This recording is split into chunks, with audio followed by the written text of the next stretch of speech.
আমাদের বাড়ি গাঙ্গার কুলে কাইটে আমরা ভেসে যাচ্ছি, কোনো সরকার কোনো সুবিধা কিছু দিছে না। বলেছিল তো, প্রতিশ্রুতি দিয়েছিল এর আগে। এই তো বাদের উপরে দেখছেন একটা তিরপাল আছে, তিরপাল টেঙে রয়েছি কোন রকম করে। দিব পারে, এখনো পর্যন্ত দেয়নি। মালদা বিধানসভা ভোটে এই জেলার প্রতিটি আসনই বেশ গুরুত্বপূর্ণ। এই জেলার ভোটারদের সমর্থন পেতে কার না পায়ের ধুলো পড়েছে এখানে। নরেন্দ্র মোদী থেকে রাহুল গান্ধী, মমতা বন্দ্যোপাধ্যায় থেকে শুভেন্দু অধিকারী, তালিকাটা অনেক দীর্ঘ। কিন্তু কজন ভূতনির কথা মনে রেখেছেন, কজন খোঁজ রেখেছেন মালদার ভূতনির ঘরহারা মানুষগুলোর? জানেন কি, আজও অনেক মানুষ ঠাঁইহারা। তবে কি ভূতনির কষ্টে থাকা মানুষগুলোর মনের জ্বালা এবার ফুটে উঠবে ভোট বাক্সে? এই যে সামনে আবার ভোট আসছে, নেতারা আসছে, কি বলছে? কই কিছু বলছে না, আবার বলছে খালি ভোট দাও। আর কি প্রত্যেক বছরই বলে এই কথা। তো প্রত্যেক বছরে ওই কথাই বলে, কোনো কথা বলে না তো। বলেছিল তো, প্রতিশ্রুতি দিয়েছিল এর আগে। যে 4 শতক করে জায়গা দেওয়া যাবে না।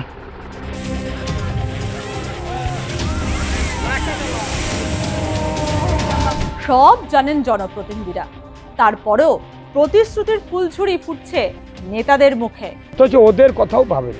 আমরা এবার সরকার আসবে ডাবল ইঞ্জিনের, তাদের পুনর্বাসনে দেবো, ঘরও করে দেবো, সুব্যবস্থা করবো। মালদহ জেলার মানিকচক বিধানসভা কেন্দ্রের ভূতনি দ্বীপ ভাঙন ও বন্যার কবলে পড়ে বিধ্বস্ত। এই এলাকার মানুষরাও ভোটের লাইনে দাঁড়াবেন। ছেঁড়া ত্রিপলের ফাঁক দিয়ে ঝড় বৃষ্টি থেকে পূর্ণিমার চাঁদের আলোয় বাঁচা মানুষগুলোর মনের খবর জানেন কি জনপ্রতিনিধিরা? প্রতিশ্রুতি আর বঞ্চনার মাঝে কেমন আছে ভূতনির ভোটাররা, তারই খোঁজ নিলাম আমরা। বাড়ি নদী তো পড়ে গেছে, আর কোথায় ছিল? এখন এখানেই আছে। কিভাবে থাকছো? এখন তো তিরপাল টেঙে থাকছি। সমস্যা হয়েছে আপনাদের? নদীর কানে ভাঙন বিধ্বস্ত এলাকাগুলির মানুষদের মনের ভিতরে কিসের হাওয়া বইছে? বাম ডান কে এগিয়ে তাদের নজরে, নাকি এবার যোগ্য জবাব দেবে ভূতনিবাসী? সামনেই বিধানসভা নির্বাচন, আর এইদিকে বিভিন্ন দলের রাজনৈতিক প্রচার একেবারে তুঙ্গে। বিভিন্ন দলের রাজনৈতিক নেতারা এই এলাকায় আসছেন এবং তারা ভোট চাইছেন এবং বিভিন্ন প্রতিশ্রুতি তারা দিচ্ছেন। তবে বাস্তব চিত্র একেবারে আলাদা। মালদহ জেলার মানিকচক বিধানসভার ভূতনি দ্বীপ ফুলহার ও গঙ্গা নদী পরিবেষ্টিত একটি দ্বীপ এলাকা, যা প্রতি বছর তীব্র নদী ভাঙন ও বন্যার কবলে পড়ে। দক্ষিণ চণ্ডীপুর, উত্তর চণ্ডীপুর ও হীরানন্দপুর এই 3টি গ্রাম পঞ্চায়েত নিয়ে গঠিত ভূতনি ব্লক। 2011 সালে আদমশুমারি অনুযায়ী এখানে প্রায় 90,000 জন মানুষ বসবাস করেন, যারা নদী ভাঙন ও বন্যার জেরে ভূতনি বাসিন্দাদের চরম দুর্ভোগের মুখোমুখি হতে হয়। প্রতি বছরই মালদার মানিকচক বিধানসভার ভূতনি এলাকায় বহু পরিবার বন্যা এবং ভাঙনের কবলে পড়ে। তার ফলে চরম সমস্যার মুখোমুখি হয় সেখানকার বাসিন্দারা। বিগত কয়েক মাস আগেই বন্যায় প্রায় কয়েকশো পরিবার ভেসে যায়। পাশাপাশি ভাঙনে বাড়িঘর ছেড়ে তারা আশ্রয় নেয় বাঁধের ওপরে।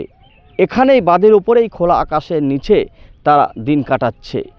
মালদা মানিকচক বিধানসভা কেন্দ্রের মধ্যেই পড়ে ভূতনি। 16টি বিধানসভা নির্বাচন দেখেছে এই কেন্দ্র।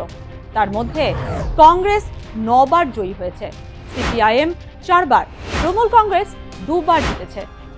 2011 সালে মানিকচকে তৃণমূল কংগ্রেস প্রথমবার বিধানসভা নির্বাচনে জয় পায়। কংগ্রেসের সমর্থনে সাবিত্রী মিত্র সিপিআইএম এর রত্না ভট্টাচার্যকে 6,217 ভোটে পরাজিত করেন। জোট ভেঙে যাওয়ার পর 2016 সালে কংগ্রেস আসনটি নিজেদের দখলে নেয়। মোহাম্মদ মোতাক্কিন আলম 12,603 ভোটে সাবিত্রী মিত্রকে হারান। 2021 সালে তৃণমূল আবার আসনটি দখল করে। ততদিনে বিজেপি, কংগ্রেস ও বামফ্রন্ট, যারা তখন জোটে ছিল, দুদলকে ছাপিয়ে গিয়েছে। সাবিত্রী মিত্র বিজেপির গৌরচাঁদ মণ্ডলকে 33,878 ভোটে পরাজিত করে দ্বিতীয়বার বিধায়ক হন। কংগ্রেসের তৎকালীন বিধায়ক মাত্র 5.59% ভোট পেয়ে তৃতীয় স্থানে নেমে যান, যা 2016 সালের তুলনায় প্রায় 40% কম। একই সময়ে বিজেপির ভোটের হার প্রায় 25% বেড়ে যায়। লোকসভা নির্বাচনের ফলাফল মানিকচকের অনিশ্চয়তাকে আরও স্পষ্ট করে। 2009 সালে এই অংশে কংগ্রেস সিপিআইএম এর থেকে 16,970 ভোট এবং তৃণমূলের থেকে 14,400 ভোটে এগিয়ে ছিল। এরপর সংসদীয় নির্বাচনে বিজেপি প্রধান শক্তি হিসাবে উঠে আসে।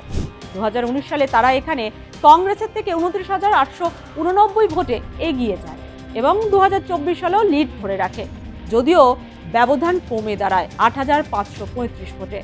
এবার ভোটে তৃণমূল কংগ্রেস প্রার্থী করেছে কবিতা মণ্ডলকে, বিজেপি প্রার্থী গৌরচন্দ্র মণ্ডল, কংগ্রেসের প্রার্থী মোহাম্মদ আনারুল হক ও সিপিএম এর দেবজ্যোতি সিনহা। কিন্তু এই কেন্দ্রে মূলত তৃণমূল বনাম বিজেপির লড়াই। ভোটের মুখে নির্বাচনী প্রচার তুঙ্গে বিভিন্ন রাজনৈতিক দলের নেতারা এই এলাকায় এসে ভোট চাইছেন এবং উন্নয়নের নানা প্রতিশ্রুতি দিচ্ছেন। তবে বাস্তব পরিস্থিতি জানতে চাইলে বাসিন্দাদের মুখে উঠে আসছে দীর্ঘদিনের বঞ্চনার কথা। হ্যাঁ, কোথায় ছিল বাড়ি আগে? বাড়ি নদী তো পড়ে গেছে, আর কোথায় ছিল? এখন এখানেই আছেন? হ্যাঁ, কিভাবে আছেন? কতটা কষ্টে? কষ্ট আছে তো কি করবো, কষ্ট আছে। সামনে তো ভোট, নেতারা তো আবার আসবে, কি চাইবেন তাদের কাছে, কি দাবি করবেন?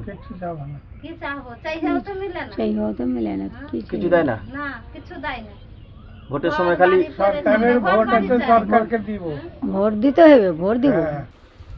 বলছি কি ধরনের সাহায্য পেয়েছেন এখনো পর্যন্ত? সাহায্য আর কিছু পাওয়ার মতো পেয়নি, আর পাওয়ার আশাও করার ইচ্ছাও করছে।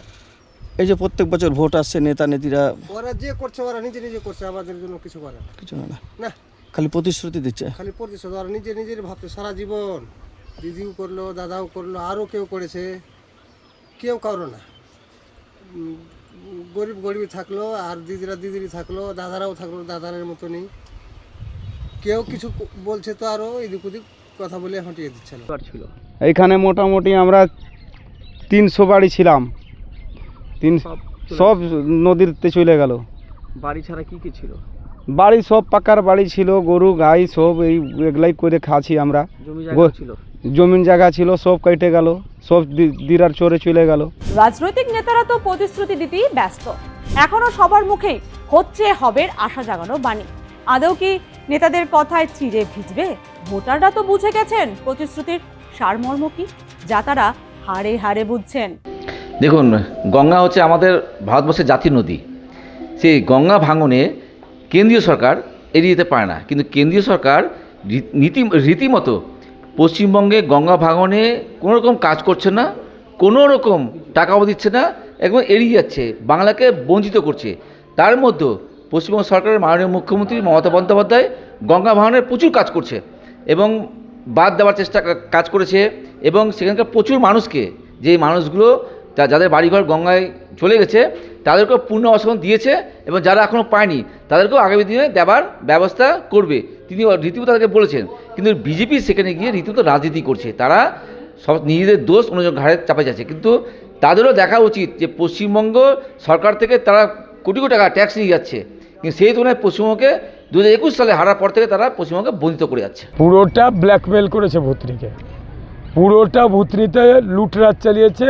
কীরকম বলছি, নারায়ণপুর চরে 400 পরিবার এখনও অধ্রা মানিকচক ঘাটে বসবাস করছে আর চরে আছে। এইদিকে গদাই চর, কালুটনটোলা, রাজকুমারটোলা, কালুটনটোলা শেষ হয়ে গেছে।